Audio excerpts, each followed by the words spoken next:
দিন পেরিয়ে প্রকৃতিতে ফিরেছে বসন্ত। আজ বিশ্ব ভালোবাসার দিন, চারুকলায় নানা আয়োজন।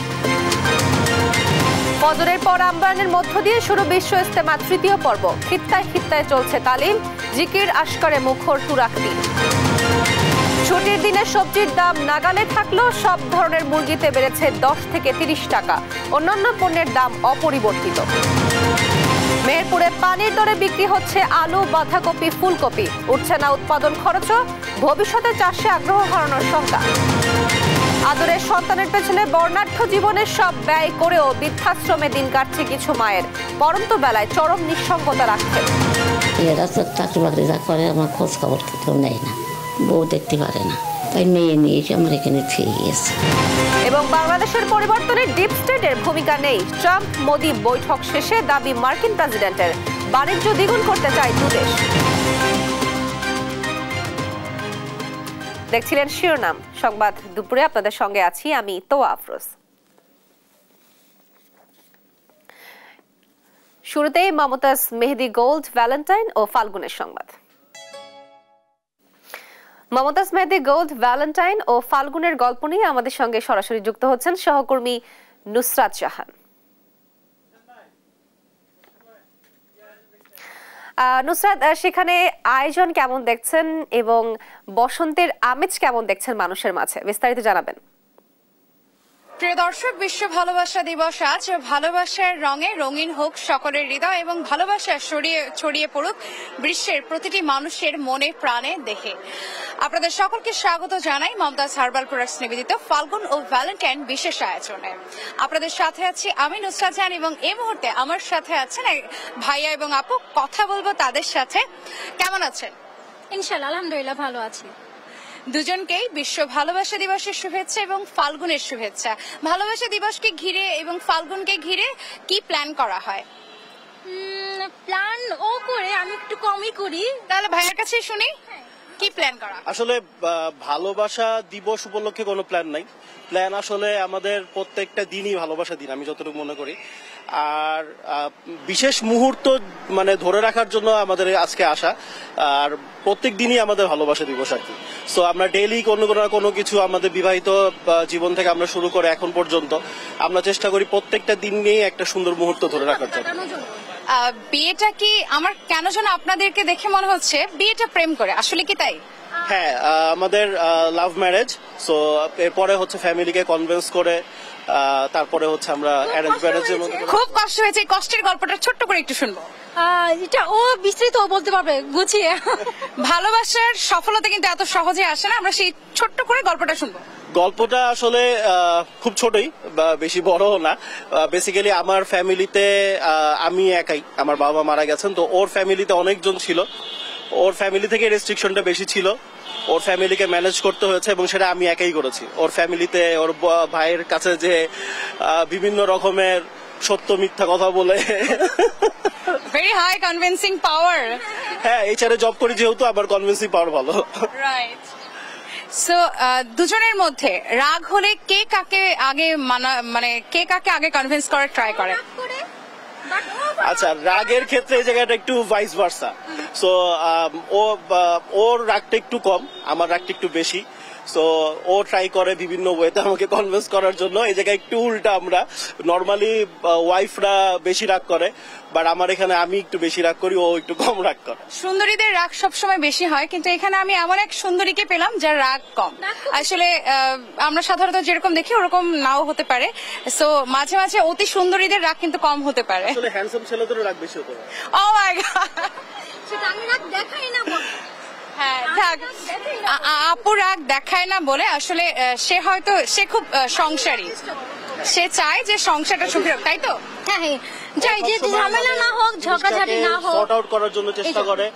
এবং মানে ও যখন দেখে যে আমি একটু বেশি রেগে যাচ্ছি, ও তখন অটোমেটিকলি পিছনে চলে যায়।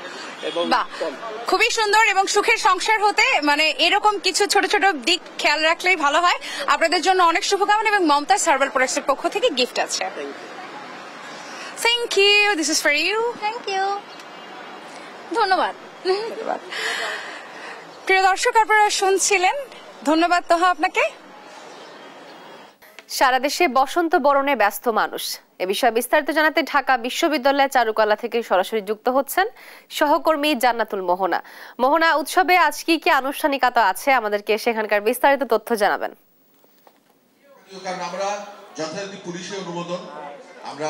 চলছে ঢাকা বিশ্ববিদ্যালয়ের চারুকলায় জাতীয় বসন্ত উৎসবের আনুষ্ঠানিকতা এবং সেই আনুষ্ঠানিকতা শেষ পর্যায়ে চলে এসেছে। আজকের মতো ভোরবেলায় যে আনুষ্ঠানিকতা শুরু হয়েছে, গান, নাচ, আবৃত্তি সহ নানা আয়োজনে যারা বসন্ত প্রেমীরা এসেছিলেন তাদেরকে উপস্থাপন করাচ্ছেন এবং তাদেরকে আনন্দ দিয়েছেন যারা, তার কিছুক্ষণের মধ্যেই এই আয়োজন শেষ হবে এবং আয়োজনের শেষ বক্তারা এখনো যারা আয়োজক রয়েছেন তারা বক্তব্য দিচ্ছেন। সেই সাথে আপনাদেরকে জানাতে চাই যে আজ ভালোবাসা দিবসও বসন্তের পাশাপাশি এবং সেই বসন্তের যে সতেজতা তা বা ভালোবাসাকে উদ্বুদ্ধ করেছে এবং সেই সাথে যারা বসন্ত প্রেমী রয়েছেন তারা সকালেই এসেছেন এবং সকাল থেকে অনুষ্ঠান উপভোগ করছেন এবং সেই সাথে উপভোগের পাশাপাশি আপনাদেরকে দেখাতে চাই যে পুরো চারুকলা প্রাঙ্গণ জুড়ে তারা অবস্থান করছেন এবং সেই সাথে আপনাদেরকে বলতে চাই কেবল চারুকলা প্রাঙ্গণে ফটো সেশন করার জন্য ব্যবস্থা রয়েছিল, সেখানেই মানুষের উৎফুল্লতা বা উৎসুকতা বেশি আমরা দেখতে পেয়েছি। সেখানে বিভিন্ন কপতি থেকে শুরু করে যারা ঘুরতে এসেছেন তারা সবাই এসেছেন এবং প্রিয়জনদের সাথে পরিবার পরিজনদেরকে নিয়ে ঘুরতে এসেছেন এবং অনেকে সন্তানকে নিয়ে এসেছেন। এই যে সংস্কৃতি, বসন্ত উদযাপনের যে সংস্কৃতি, সেই সংস্কৃতির সাথে সন্তানকে পরিচয় করিয়ে দিতে এসেছেন এবং সেই সাথে আমরা দেখি যে কেবল পরিবার নিয়ে আসছেন এমনও না, সেই সাথে যারা ভালোবেসে বিয়ে করেছেন কিংবা একে অন্যের সাথে বহু বছর ধরে আছেন এমনও অনেককে পেয়েছি যাদের কাছে আমরা যারা ছবি তুলছেন এবং ছবি তোলার পাশাপাশি তারা আনন্দ করছেন এবং বসন্তের যেই তারুণ্যের ছোঁয়া বা বসন্তের মধ্যে যেই রঙের ছোঁয়া, রঙিন হয়ে ওঠার যে প্রবণতা, সেই প্রবণতাকেও ধারণ করছেন এবং প্রবণতাকে বলবো এই কারণেই যে কারণ বসন্ত যখন আসে তখন প্রকৃতির যে রুক্ষতা সেটা ভেদ করে কিন্তু রঙের ছোঁয়া আমরা দেখতে পাই। আমরা যখন দেখি বসন্ত বা পহেলা ফাল্গুন তখনই আমরা নারীদেরকে হলুদ, লাল, কমলা, সবুজ শাড়িতে সেজে উঠতে দেখি। সেই সাথে আমরা আরও দেখি যে যারা আসেন ঘুরতে তারাও ছবি তোলায় ফুল নিয়ে ব্যস্ত থাকেন এবং আমরা কথা বলতে চাই সবার সাথে এবং যারা ফুল নিয়ে আসেন, যারা কেনাকাটা করতে আসেন কিংবা যারা আমরা দেখি যে সবাই বসন্ত উদযাপন নিয়ে ব্যস্ত থাকেন। এই সাথে আমরা দেখতে পাই যে আসেন সকলেই বসন্ত উদযাপন করতে। তো আপনার কাছে জানতে চাই যে বসন্ত উদযাপন করতে কেমন লাগে? ভালোই লাগে, খারাপ লাগে না। অনেকেই আসে, অনেক আনন্দ হয়। আমরা যেমন আসছি মা মেয়ে মিলে, ভালোই লাগতেছে। শুনেছি যে বসন্ত যারা উদযাপন করতে যারা আসেন বসন্ত প্রেমীরা তারা কেবল বসন্তকেই না সকলের সাথে দেখা সাক্ষাৎ হয়, একটি মিলন মেলা হয়, সেজন্যও আসে। তো চারুকলা প্রাঙ্গণ থেকে এই ছিল আমার কাছে সর্বশেষ সংবাদ। মোহনা, আপনাকে ধন্যবাদ। কড়া নিরাপত্তায় দিল্লির মাওলানা আব্দুস সত্তারের আমবয়ানের মধ্য দিয়ে শুরু হয়েছে বিশ্ব ইজতেমার দ্বিতীয় পর্বের প্রথম দিন। এরপর সকাল 10টায় শুরু হয় খিত্তায় খিত্তায় তালিম। এ সময় সরকারি কর্মকর্তা, সাংবাদিক ও বিশ্ববিদ্যালয়ের শিক্ষক, শিক্ষার্থী ও বধিরদের নিয়ে আলাদা বয়ানের ব্যবস্থা করা হয়। আয়োজকরা বলেন, এবারই প্রথম একই সাথে পবিত্র শবে বরাত ও জুম্মার নামাজ অনুষ্ঠিত হচ্ছে ইজতেমার ময়দানে। জুম্মার নামাজে ইমামতি করবেন মাওলানা সাদ সাহেবের বড় ছেলে মাওলানা ইউসুফ। পাশাপাশি সার্বিক নিরাপত্তা নিশ্চিতে সতর্ক অবস্থানে রয়েছে আইন শৃঙ্খলা রক্ষাকারী বাহিনীর সদস্যরা। তবে ইজতেমার তারিখ নিয়ে সংশয় থাকায় বিদেশি মুসল্লি কিছুটা কম এসেছে। এর আগে গত 31 জানুয়ারি থেকে 5 ফেব্রুয়ারি মাওলানা জুবায়েরের অনুসারীরা আলাদা 2 ধাপে ইজতেমা পালন করেছেন। মাঝে 8 দিন বিরতি দিয়ে আজ থেকে 3 দিন ব্যাপী ইজতেমা পালন করছেন মাওলানা সাদ অনুসারীরা।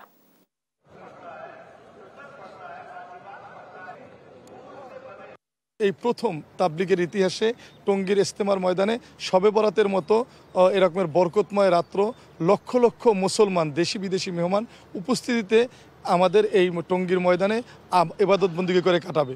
9 তারিখ আমরা মাঠ বুঝে পেয়েছি, তার আগে আমাদের ইজতেমার মাঠ নিয়ে অনেক অনিশ্চয়তা ছিল।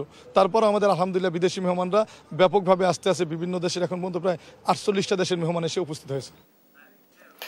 টঙ্গীর তুরাগ নদের তীরে শুরু হয়েছে তৃতীয় ধাপের বিশ্ব ইজতেমা। এ বিষয়ে আলোচনাতে সরাসরি যুক্ত হচ্ছেন সহকর্মী নজরুল ইসলাম।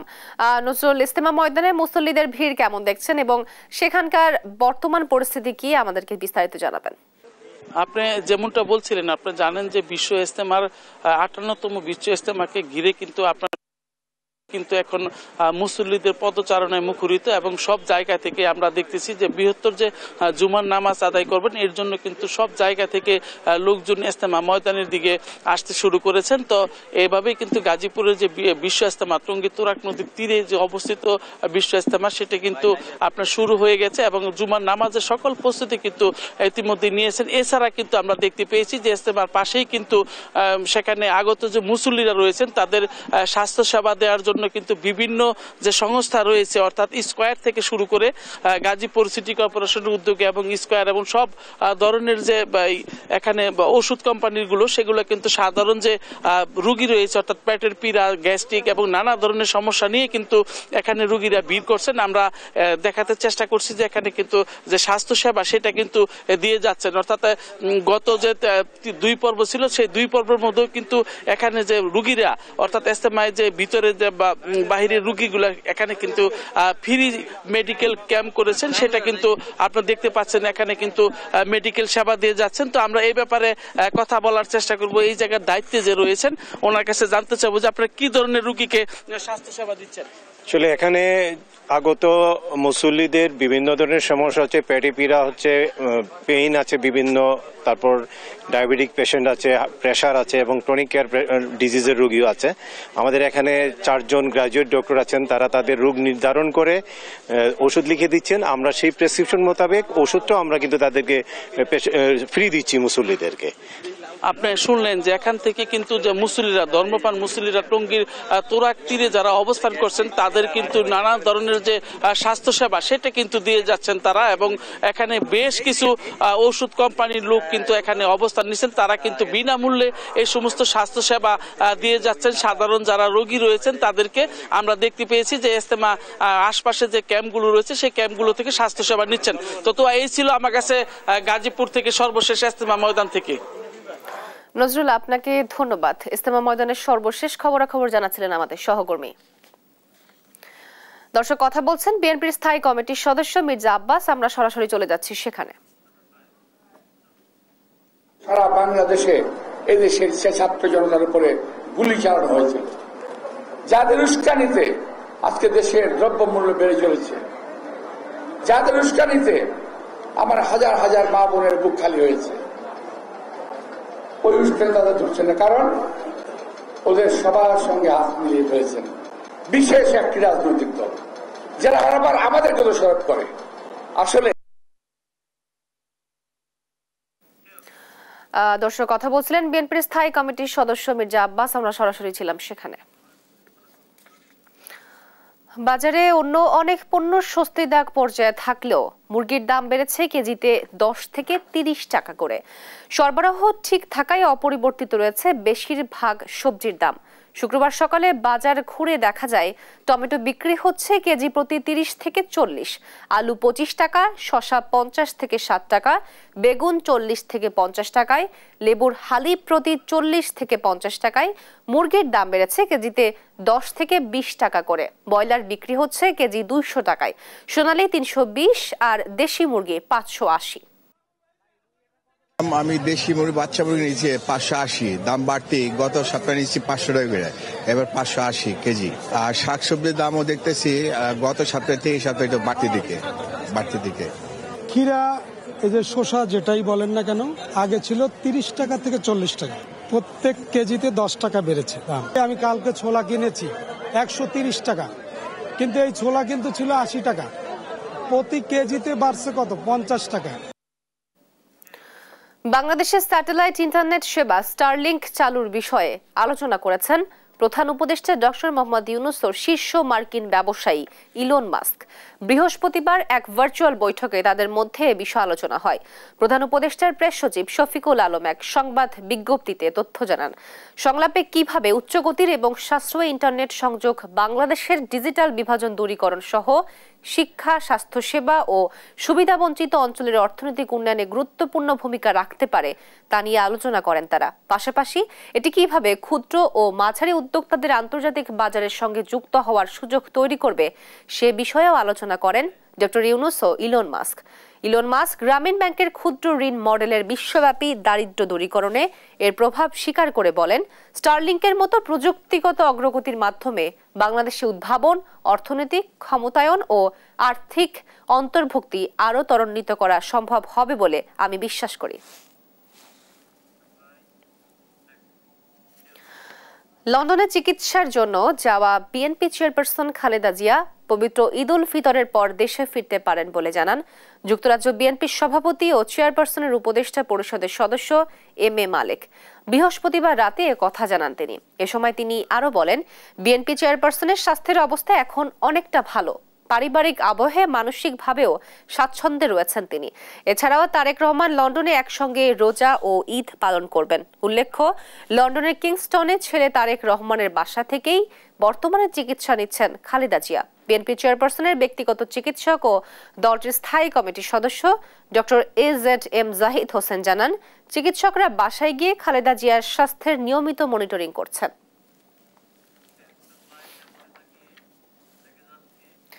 স্বতন্ত্র বাস্তুতন্ত্রের জন্য বিখ্যাত পৃথিবীর একমাত্র বৃহত্তম ম্যানগ্রোভ ফরেস্ট সুন্দরবন ঝড়, জলোচ্ছ্বাস সহ নানা প্রাকৃতিক দুর্যোগ থেকে দক্ষিণাঞ্চলকে আগলে রাখা এই বন ধ্বংস হচ্ছে নানা কারণে।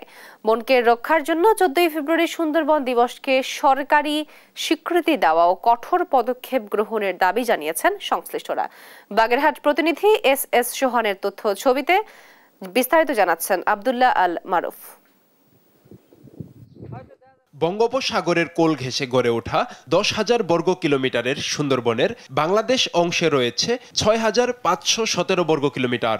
রয়্যাল বেঙ্গল টাইগার, হরিণ, বানর, ডলফিন সহ হাজারো প্রজাতির পশু পাখির বাস এই বনে। ঝড়, জলোচ্ছ্বাস সহ নানা প্রাকৃতিক দুর্যোগ থেকে মূল ভূখণ্ডকে রক্ষা করছে এই বন। পাশাপাশি 10 লাখের বেশি মানুষ সুন্দরবন থেকে মাছ, কাঁকড়া আহরণ, শুটকি তৈরি, গোলপাতা ও মধু সংগ্রহ করে জীবিকা নির্বাহ করেন। প্রতি বছর অসংখ্য দেশি বিদেশি পর্যটক আসেন সৌন্দর্যের এই লীলাভূমি ঘুরতে। 2023-24 অর্থ বছরে এসেছেন প্রায় 1.5 লাখ। বাংলাদেশে যে আছে একটা সুন্দর বন, তো এটা খুব জানার ইচ্ছে ছিল, দেখার ইচ্ছে ছিল, তো এটা ফার্স্ট এবার পূরণ হলো। অনেক পরিবেশ, যেমন নতুন গাছ, নতুন কিছু অনেকগুলা দেখলাম। আলহামদুলিল্লাহ, আমরা অত্যন্ত আনন্দিত এবং গর্বিত। পরিবেশবাদীরা বলছেন, অপরিকল্পিত পর্যটন, বিষ দিয়ে মাছ শিকার ও গাছ উজাড়ের ফলে ক্ষতিগ্রস্ত হচ্ছে সুন্দরবন ও এর জীববৈচিত্র্য। সরকারের অপরিকল্পিত উন্নয়নের ফলে ধ্বংস হচ্ছে বন্যপ্রাণী হত্যা, বাঘ হত্যা, হরিণ হত্যা, বৃক্ষ নিধন, নানানভাবে সুন্দরবনকে আমরা ধ্বংস করছি। কিছু অসাধু চক্র এই সুন্দরবনে মৎস্য সম্পদ আহরণ করতে গিয়ে বিষ প্রয়োগ করছে এবং বনে আগুন লাগাচ্ছে। বাঘ, হরিণ সহ নানা ধরনের অপকর্ম তারা এখানে চালিয়ে যাচ্ছে। অপরাধ দমনে নিজেদের কঠোর অবস্থানের কথা জানিয়েছেন বন বিভাগ। প্লাস্টিকের পানির বোতল, চিপসের প্যাকেট বা অন্যান্য সিঙ্গেল ইউজ প্লাস্টিক না নিয়ে আসতে পারে সে বিষয়ে বন বিভাগ অত্যন্ত তৎপর রয়েছে। গত অর্থ বছরে সুন্দরবন পূর্ব বন বিভাগ পর্যটন থেকে রাজস্ব আয় করেছে 1,25,86,325 টাকা। নিউজ ডেস্ক, দেশ টিভি। বর্ণাঢ্য জীবনে শ্রম ও ঘামে উপার্জিত অর্থ ব্যয় করেছেন পরিবারের স্বজনদের জন্য। সোনালী যৌবন পাড়ি দিয়ে এখন তারা অবসরে পার্থক্যে। শেষ বয়সে আদরের সন্তানদের সঙ্গে সুখ দুঃখ ভাগাভাগি করার ইচ্ছা থাকলেও ভাগ্য সহায় হয়নি তাদের। সন্তানদের বোঝার পাত্র হয়ে আশ্রয় হয়েছে আপনজনহীন বৃদ্ধাশ্রমে। ঝিনাইদহ থেকে মেহেদী হাসান সবুজের পাঠানো তথ্য ছবিতে বিস্তারিত জানাচ্ছেন শামীম হোসেন। ঝিনাইদহের হরিণাকুণ্ড উপজেলার জোড়াপুকুরিয়া গ্রামের বৃদ্ধাশ্রম ও পুনর্বাসন কেন্দ্র এটি। ৩ বছর ধরে এখানেই থাকছেন বিধবা নারী সোফিয়া খাতুন। নিজের আদরের 4 সন্তান থাকলেও তাদের ঘরে ঠাঁই মেলেনি এই মায়ের। জীবন সায়ান্নে সোফিয়ার আশ্রয় এখন বৃদ্ধাশ্রমে। সকালে নাস্তা, দুবেলা ভাতসহ প্রয়োজনীয় সামগ্রী পাচ্ছেন এখান থেকেই। জীবনের শেষ অধ্যায়টা কাটাতে পারছেন না যত্নে গড়ে তোলা সন্তানদের সঙ্গে। জীবনের পালাবদল দেখতে দেখতে শেষ বয়সে এসে কোনো দুঃখই যেন দুঃখ না সোফিয়া বেগমের কাছে। ছেলেরা তো চাকরি বাকরি যা করে আমার খোঁজ খবর কেউ নেয় না, বউ দেখতে পারে না, তাই মেয়ে নিয়ে এসে আমার এখানে থেকে গিয়েছে। সোফিয়া খাতুনের মতো আরো 20 জন মায়ের স্থান হয়েছে বৃদ্ধাশ্রমে। জীবনের নানা পর্যায়ে সন্তানদের স্মৃতিচারণ, আবেগময় সময়গুলো ভাগাভাগি করেন একে অপরের সঙ্গে। নিজের মনের মধ্যে একা থাকার কষ্ট থাকলেও সন্তানদের প্রতি নেই কোনো অভিযোগ। খাওয়া দাওয়া, কাপড় চোপড়, যা সমস্ত জিনিস আসে দেয় ম্যাডাম, এইসব নিয়ে আমি থাকি এখানের মধ্যে। ভালো জায়গা বলে ধরো আসা হয়েছে, যদি ভালো না হইতো তাহলে আর আসতাম না। খাওয়া পড়া থাকা কোনো সমস্যা নেই। এই বৃদ্ধাশ্রমের যাত্রার গল্পটি একেবারে ভিন্ন। প্রতিষ্ঠান তৈরির কারণ ও নানা বিষয় নিয়ে জানালেন প্রতিষ্ঠানের প্রতিষ্ঠাতা। আমাদের গ্রামে একটা মুরব্বী ভাতের কষ্টে বিষ খাইল, তো বিটার বউ সাথে গ্যাঞ্জাম হইল, বিটার বউ ভাতের মধ্যে ছাই মাকে দিল। ছাই মাকে দেওয়ার পরে ওই মেয়েটা বিষ খাইল। গ্রামের লোকে সব তার হাসপাতালে নিয়ে বাঁচাইলো, আমরা সহযোগিতা করলাম। তারপর বললাম যে আমি এটা কিছু করি, এটা বৃদ্ধাশ্রম করি। সরকার যদি সহযোগিতা করতো তাহলে আমি 2 তলাটা করতে পারতাম, আরো অসহায় মাদের রাখতে পারতাম। 2006 সাল থেকে চালু হওয়া এই প্রতিষ্ঠানের কার্যক্রম ভবিষ্যতে সুষ্ঠুভাবে চালিয়ে যেতে সরকারের সহায়তা চান উদ্যোক্তারা। নিউজ ডেস্ক, দেশ টিভি। দেখছেন সংবাদ দুপুর।